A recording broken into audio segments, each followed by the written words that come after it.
Kaun's lawyers write Red Cross over Ipob'S leader's worsening health condition in DSS custody, and these have generated mixed reactions by Nigerians. Hello guys, you are welcome back to our channel. Thank you very much. We encourage you to subscribe if you are here for the first time. Thank you very much once again. God bless you. Okay, let's quickly get straight to the news. The Council for Nnamdi Kanu, the leader of the indigenous people of Biafra, Ipob, has written to the international community of the Red Cross to prevail upon the Nigerian government over the deteriorating health condition of their client. In a letter signed by Aloy Ijimako, one of the lawyers representing Kanu, the legal practitioners appealed to the ICRC to intervene and push the government of Nigeria to grant Kanu access to an independent medical examination. The lawyers cited cases of heart failure, breathing difficulties, and hypertension experienced by the agitator as reasons why he needs urgent medical care. According to the council, the physical torture on Kanu amid other inhuman conditions he was subjected to following his arrest and extradition from Kenya has aggravated the existing health conditions of the agitator. The letter, which was addressed to the ICRC of delegation in Nigerian, reads, "We are solicitors to Mazi Nnamdi Kanu hereafter, our client, on whose behalf and instruction was most respectfully appeal to ICRC to intervene with the government of Nigeria to grant our client immediate access to independent medical examination and care. For your ease of reference, the following is a summary of the background information on this matter. Mazi Nnamdi Kanu was born on the 25th September 1967 in Afuruku, Abuku, Abia State, the southeast Nigeria.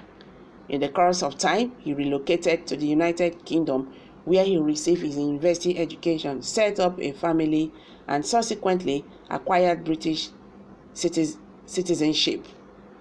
He's a radio broadcaster, a human rights activist, and the leader of the indigenous people of Biafra, Ipob, an organization legally registered and recognized in the United Kingdom, and its headquarters in Germany, and several offices through chapters around the world.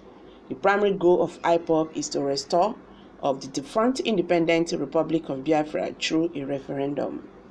For the reasons stated in paragraph 2 above, the government of Nigeria arrested our client on his arrival to Nigeria from the United Kingdom in October 2015. He was subsequently charged for treasonable felony stemming from his advocacy for the restoration of state of Biafra. He spent 18 months in detention and was released on bail in 2017, whereupon he returned to his family home in Abia State. He remained there awaiting his next trial date, set for October 2017. On 10th September 2017, while our client was resting at home with some family members and friends, a combined team of Nigerian security force led by the Nigerian Army launched military assault at his said residential premises. They narrated how Kanu was in June 2021 forcibly taken from Kenya and brought to Nigeria. The letter further read, his abduction took him to a nondescript private location, not a police station, somewhere in Nairobi, Kenya, and chained him to the floor. He was either shown a warrant of arrest, nor told why he was adopted. The adopters did not tell him who they are, but from their conversations, he summarized that they were working for the government of Nigeria. While chained to the floor, his adopters took turns beating him, torturing him to the point that he fainted several times and was intermittently revived when they poured cold water on him. During the tortures and beatings, his abductors taught him verbally. They regarded him and called him a separatist Igbo Jew. They also told him he will be expelled to Nigeria to face death. He was chained to the floor for 8 days and was thus forced to revive himself of urine and excrement where he was chained. Throughout the duration of his captivity and torture, he was not allowed to bathe and was fed only on blend bread once a day and given non-solitary water to drink, and except for the presence of his abductors, he was in solitary confinement the entire 8 days. The human treatment, cruelty, and degradation to which the abductors subjected our clients and the external and internal injuries he sustained, therefrom, coupled with his pure existing poor health, made him to leave captivity, and his body disappeared in dread, fear, and terror that he was going to die in captivity, and his body disappeared. His anguished entreaties to his abductors to get him some medication for his hypertension, heart condition, and physical injuries were humanly refused, and his pleas to be taken before a court or even official police or other law enforcement facility or allowed a phone call were flatly refused. On the 8th day, his abductors brought him out of the house, put him in a car, and drove him straight to the tarmac of Jomo Kenyatta International Airport, where they invaded Kenya immigration and forcefully bundled him into a private jet that departed the airport at about 12 noon on June 27, 2021, and arrived Abuja, Nigeria in the evening of the same day. The lawyers said Kaun has life-threatening serious health conditions, namely heart disease and hypertension, which has been aggravated by the mental and the physical torture he was subjected to and by his continuing solitary confinement. Our client informs us that his blood has been drawn more than 20 times without explanation, and that he continues to feel apprehension and dread that he is in the custody of those that partake in his extraordinary redemption.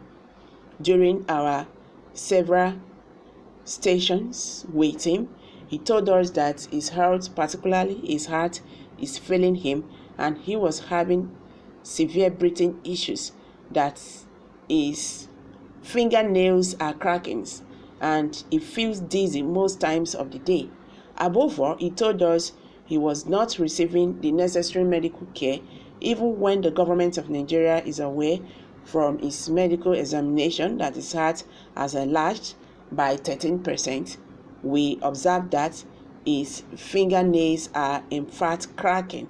He had labored breathing, looked very ill, and is gradually a shadow of his old self.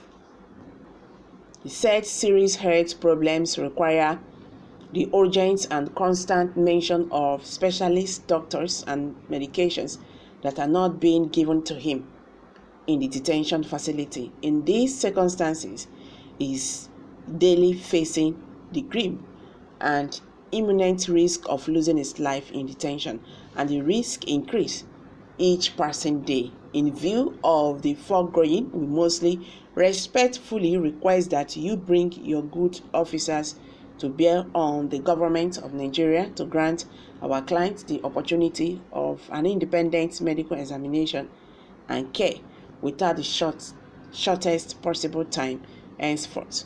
We trust that you will determine on our humble request to be consistent with ICRC's policy of promoting international humanitarian law in Nigeria and securing human treatment and conditions of detention for all detainees. regardless of the reason why their arrest and detention. Oh my God, this is really getting very, very bad for the indigenous people of Biafran leader, Mazi Nnamdi Kanu. The Nigerian government have to be careful, okay, on this issue of his health. I'm dropping it here, guys. Kindly share your thoughts with us. Thank you very much. Bye for now.